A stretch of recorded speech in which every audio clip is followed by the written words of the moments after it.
Aquele abraço aos amigos do futebol. Cá estamos nós mais uma vez. Rodada desse domingo, Série C do Campeonato Brasileiro. Guarani recepcionando e esmagando a equipe do Amazonas. 5-0. 3-0 no primeiro tempo e mais 2 no segundo.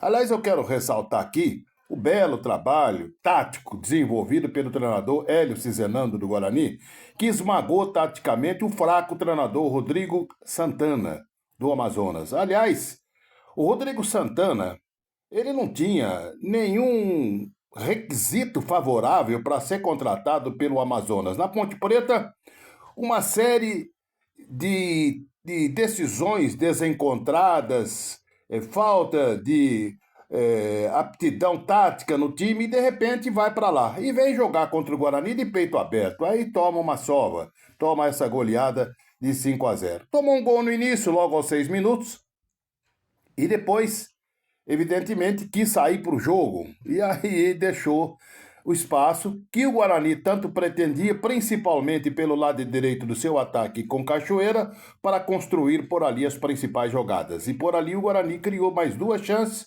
uma delas resultando em pênalti convertido pelo João Paulo, e depois o Carlos Eduardo marcou o terceiro gol. Assim, 3-0 no primeiro tempo.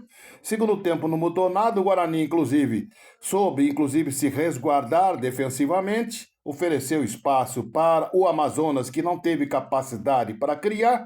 E aí, quando o Guarani já nem imaginava mais nada, acredito eu, o Cachoeira recebeu uma bola livre e fez o quarto gol. E o quinto, o Everett chutou e o goleiro da equipe do Amazonas aceitou.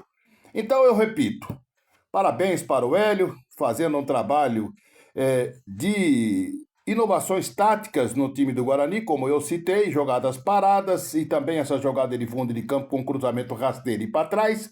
Por outro lado, um treinador que quer jogar de peito aberto contra o adversário tecnicamente superior. E deu nisso, né? Deu nisso. Buraqueira ali no campo defensivo e ofensivamente o seu time não tem qualidade suficiente para tentar furar um bloqueio como foi montado pelo Guarani. É isso aí, gente. Quem quiser, inclusive, opinar, que é favorável, que é contra, claro que a maioria vai ser favorável, ou se tiver algum amazonense aí querendo contestar alguma coisa, também o espaço está aberto, e assim a gente continua. Um abraço, gente, e até uma próxima, se Deus quiser.